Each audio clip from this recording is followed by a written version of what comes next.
So guys, we have all the pads and all the scrubs, some synthetic clay mitts, adapters, but yeah, Harbor Freight special right here, guys. Figured you couldn't beat it for getting 20% off or 30% off, whatever I got. I didn't pay full price for this. I got these with the, with the chemical guys polisher. This is supposed to be a white pad, and it's obviously orange from the compounds I was using. And this is an actual orange pad that you can see is very dark because of how neglected it is. And then the polishing pad is the only thing that really is held up. That's why I don't have a 6-inch of those, but I do with a 3-inch. I got a 7-inch though for bigger jobs. Then got one of these to put in for later on. DeWalt handle. Add in the quick connect for the handgun because I've had it just screwed on here, and I had it like literally tilted to the side right there. It was connected and it was just like that. So I had to get that done. I was tired of, you can kind of see how it's bent the reel a little bit because of it. And then I broke the one piece in there, the metal plastic piece. I broke that. Went to Lowe's, got another one. Put a 2-way spigot, got that one from Harbor Freight. And then got the adapter from Lowe's, and the metal white adapters also from Lowe's. They all work great. It shouldn't be that long, obviously. You could definitely get a regular adapter and just do it a much simpler way besides the way I did it, but I had already bought this crap and I knew it was working at the time, but it only has a little pinhole leaking. I mean, it's a smaller leak than last time. So very thankful for that. Other than that, guys, figured out why the reel is jerking so hard is because it's a cheapo, because we got V4 down there. I mean, can't really expect much with that. So I'm glad to find out that that's what the issue is. Apparently if I had like a Cox reel, I wouldn't have that issue, but here's the thing, I'm not trying to pay Cox reel money because this was only a $100 retractable reel and it's 50 foot. I've tested that out already. I have a 40-foot camper and I completely drug it all the way out, and it went past a little bit too, so I know it's at least 50 foot. It's definitely not 65 like they advertise. I don't believe that. I do believe it's a 50 foot one.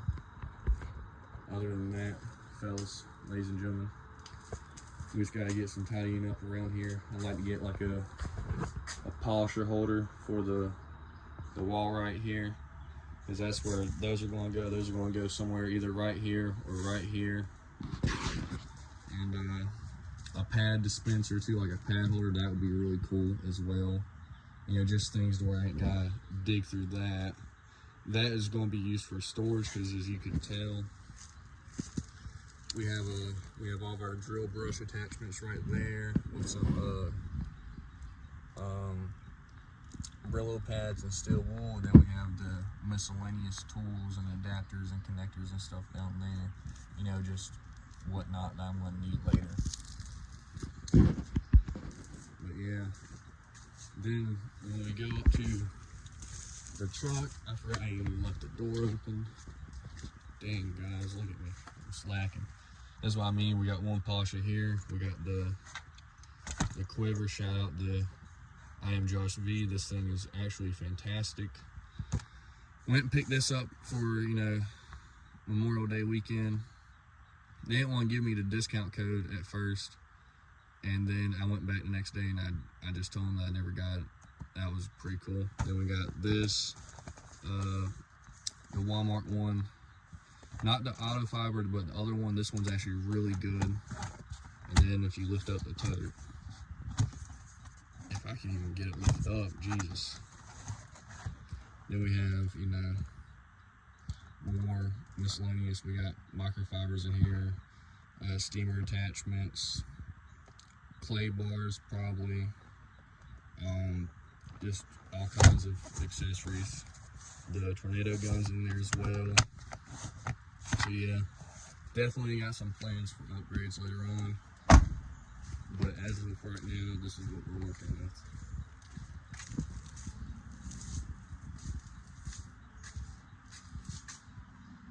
And as a 20-gallon California air compressor, highly recommend that for guys that are only rocking the 4, 5, 10-gallon ones. This one I had no problem.